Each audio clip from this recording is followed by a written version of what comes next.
Strawberry Panic. Alright, a lesbian one. This one's actually, I kind of like it in, a weird way. I got into this one. This actually is pretty interesting. This is more of a story kind of thing. But I had a dream a while ago. I think this was like 6th or 7th grade or something, or maybe even 8th grade. I don't even remember. But I had a dream about a story, and I don't remember too much about it. But I was like, at Walmart or whatever, looking for some manga that I read, and I saw like a manga over there, and it looked really cool. I don't even remember what it's called. I think I wrote the dream down in like a forum post that I typed up, but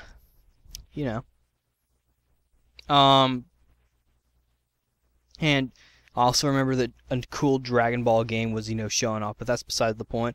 Anyway, it gave me like a nice happy feeling reading that manga. I don't know, but I decided to find some sort of anime or something that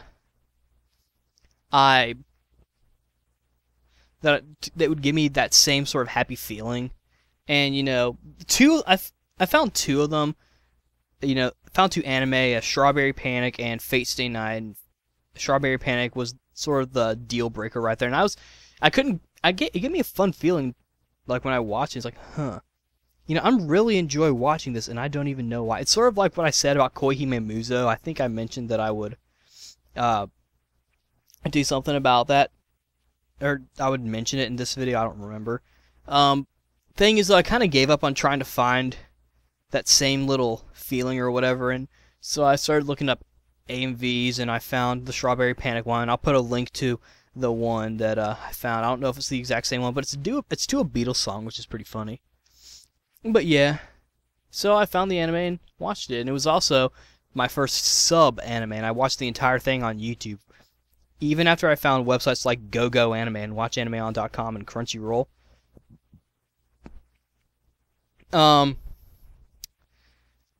My favorite character, I don't know if I can choose. There are a lot of them. Like the main girl, Nagisa, she's pretty nice, A lot of them are pretty nice. I mean, they're all lesbians, except for Nagisa, because she's confused or something. That's one sort of gripe that I have about it, that it's not an anime show with lesbians. It's literally an anime show about lesbians. I don't know if any other shoujo anime like Maria Watches Over Us or anything like that have that same sort of thing. We're having like no male characters in it, but I figure, if there are no guy characters, then all girls have to be lesbians because, how else would they find romance? What, do certain girls have penises, or can all girls reproduce with other girls, making even more girls? What happens if there's a boy? Like, do they shoot it or something? Or him, rather? That's pretty terrible. But yeah. So I watched it on YouTube, and I enjoyed it. It was pretty interesting. I just watched it, and I didn't really think much about it. I don't know what it was. It was just fun to watch. It's school life anime, essentially. They just, do their thing. There's the whole... It's almost a little cliche, too, because they do the whole school play where, the actress gets like a cut on her leg, and the main character has to fill in at the last minute. Oh, the pressure. That kind of stuff. And there's a makeout scene, which makes the two love each other even more. Something, I don't know.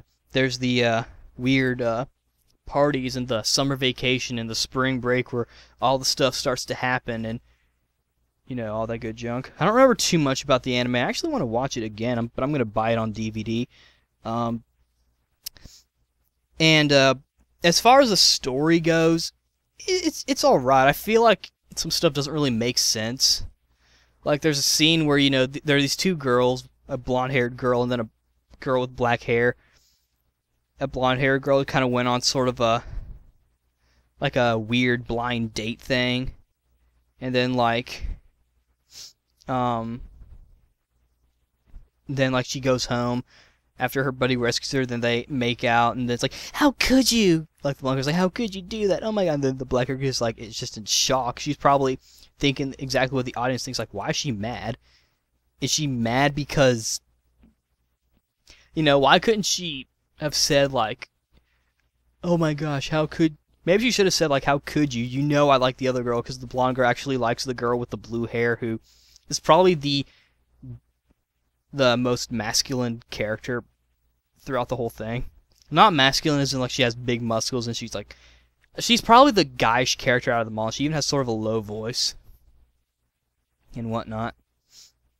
But, then there's one other where Nagisa has a ribbon on her hand, type of her friend and roommate Tamao.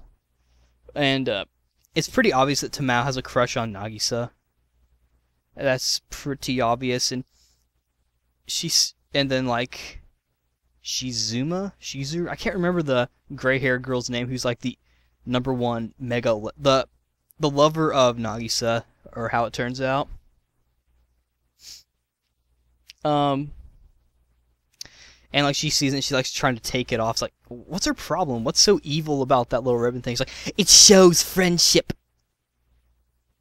Maybe there's something I don't really understand about it, and that's probably why watching it a second time would probably help.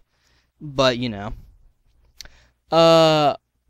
thing that I don't really understand makes sense is, and near the end, this is actually a spoiler, Shizuru comes in, like, Nagisa is about to, like, win the little viceroy present thing, because the whole thing takes place in, like, a boarding school that's like a chain of 3 schools, almost like Romance of the Three Kingdoms in a way. They don't really compete. They just sort of have different specialties. And their uniforms also sort of show off their personalities a little bit too, on how, they are. But, like, she's just like, I love you, Nagisa. It's like, go, push. And Tamao's like, go to her, push. I'm thinking, why is being a lesbian so taboo for this little competition thing? Why can't she just say, yeah, hold on a second, I'm kind of busy right now? I actually kind of get that one, because I think Tamao and Nagisa were sort of in the same thing. And they're supposed to be, like, quote-unquote, like, lovers or BFFs or something. And Nagisa going to Shizuru kind of voids the whole thing. I think I kind of understand that one, but still,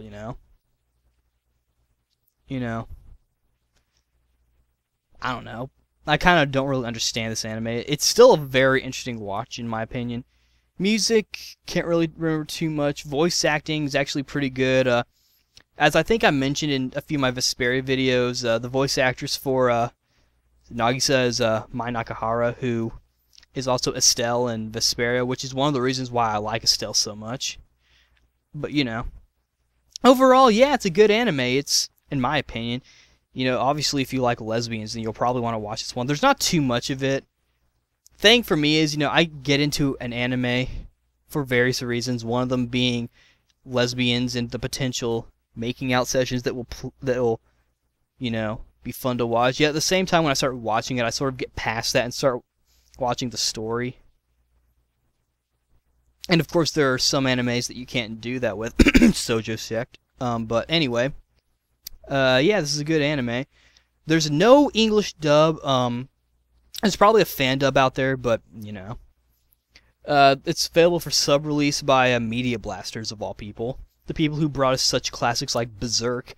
But yeah, if you're into school life or whatnot, give this one a try. Strawberry Panic. There's also a video game for PS2 out there if you want to play it, and the manga's out in English, and so is the light novel, which is kind of funny. So yeah, that's what I think about this show. Good show. I'll see you guys next time.